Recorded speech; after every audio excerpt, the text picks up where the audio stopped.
I looked online for programs that were more suitable to what I was doing, uh, which is downloading pictures per se and generating G code from said picture. Now, unfortunately, some of the software is exclusive to certain machines.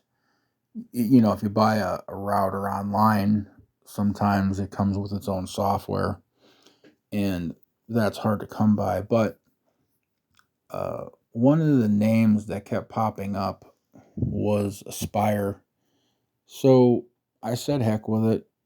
I ended up getting a copy, and I gotta say, it really did make a difference as far as, well, and I mean, let me clarify. I am still learning. I'm still playing with it. It's only been, 3 or 4 days.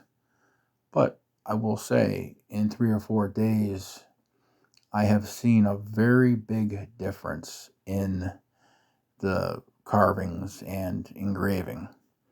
Now, that said, obviously the other software I have has its place. So, moving on. This dragon that you see me doing here, if you haven't noticed, it started out perfect, but you've probably noticed that the end mill is going way too deep. Uh, Not end mill. It's a 60-degree chamfer bit. But in any case, the zero is the top of the wood, and what's happening is it's losing position. Now, because of that, it's recutting stuff it's obviously, it's not supposed to. So it's losing all the definition and the stuff it's supposed to be working on. Now, one of the things that I noticed was it seems to happen on projects where there's more detail, which is why I really think it's when it's going up and down a lot. Now, it's easy to fix. All I have to do is turn the machine down speed-wise, and it stops. And you'll see that coming up in the next clip. I turn it down, and the next dragon worked perfect. And again, that's great and wonderful, but some of these designs can take 16, 20 plus hours, and to slow a machine down to where you got to cut that in half. I mean, you're looking at adding a day to to a part, and that's just not feasible. So the springs and the stepper motor, getting this junction box done, are my top priority.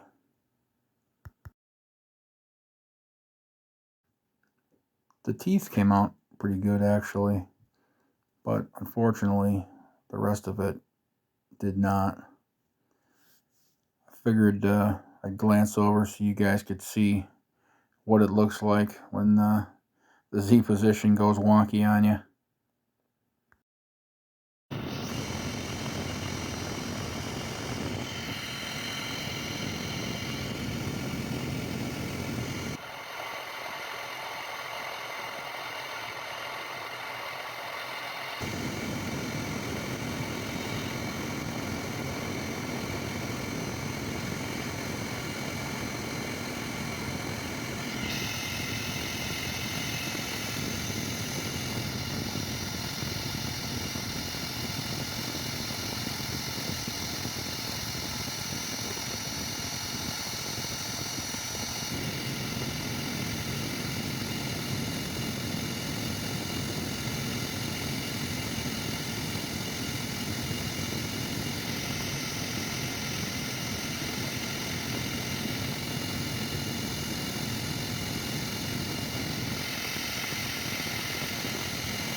This is the face that, well, this is what it was supposed to look like.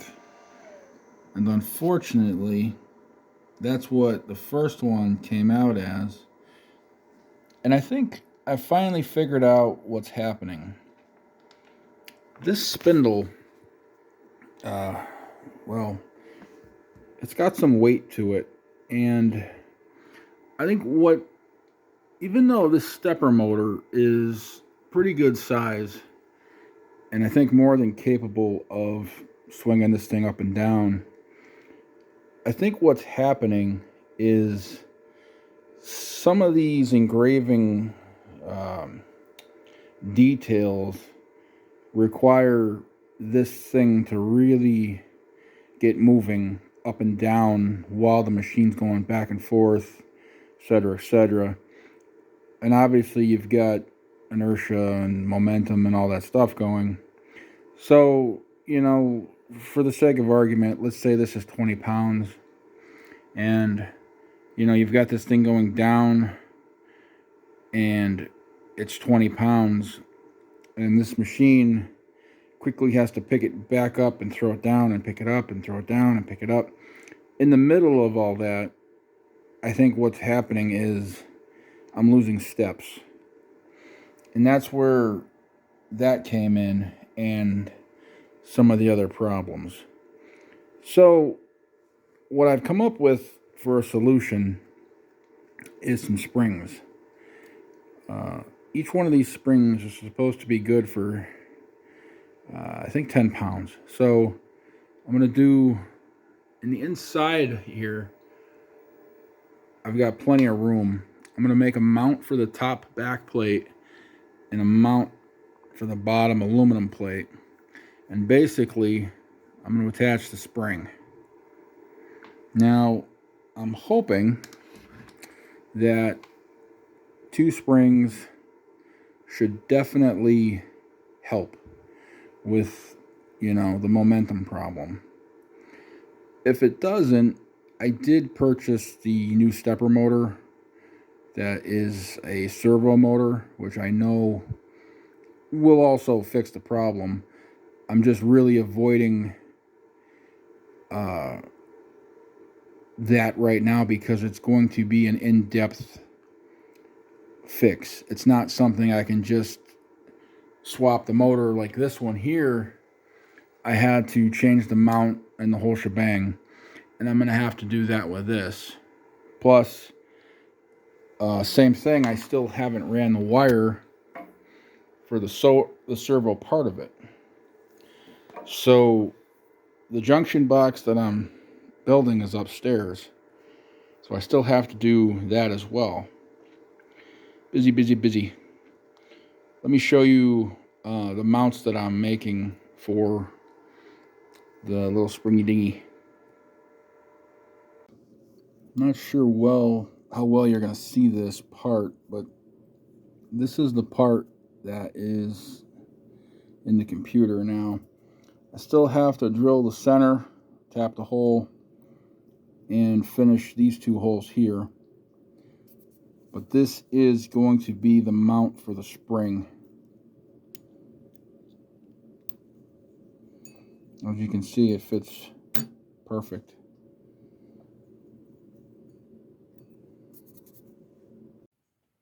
This is the dragon that you just saw. Now, I set this up on Aspire, I believe is the software. Now this is pretty cool. I've been messing around with this. Ultimately, it even shows you what it will look like with the different tool bits. It's actually really interesting. Now, I've done different things with this, and let's see if I can give a for instance here. If we switch to, let's say, an engraving bit. calculate. You could hide the lines, but then you can see what it's going to look like, how deep it carves it out, etc., etc. See the tongue, the teeth, the fangs. I don't know, I figured I'd just show you guys one of the new softwares I was using. Now, let's get rid of that for now. I want to show you the part for the spring that I'm making. Let me bring this up and we'll be right back. Just give me a second here. I'm still learning this software.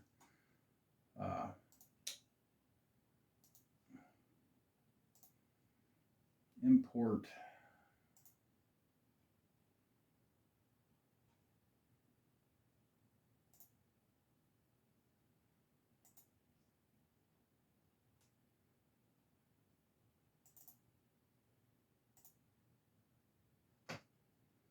One of the things that I love about this feature cam is it automatically basically sets it up for you. You go through this wizard basically, and it tells you the size of your part right here and the size of the stock that you have, so you can adjust it accordingly.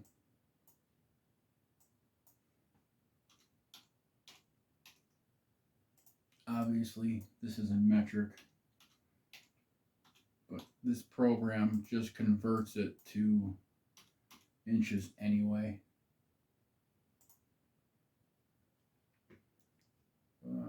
Centered. Okay, no fourth or fifth axis, and finish. All right, now, if we look at it this way, this is the part. So this is where the spring goes. There's going to be a screw here with a washer just to make sure it basically doesn't come off. Now I 3D printed a part just so you guys can see it. So hang on.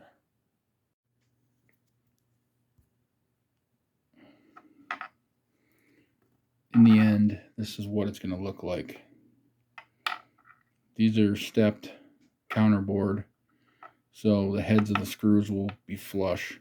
Not that it matters because there's plenty of room in there. But yeah, the springs just go over this.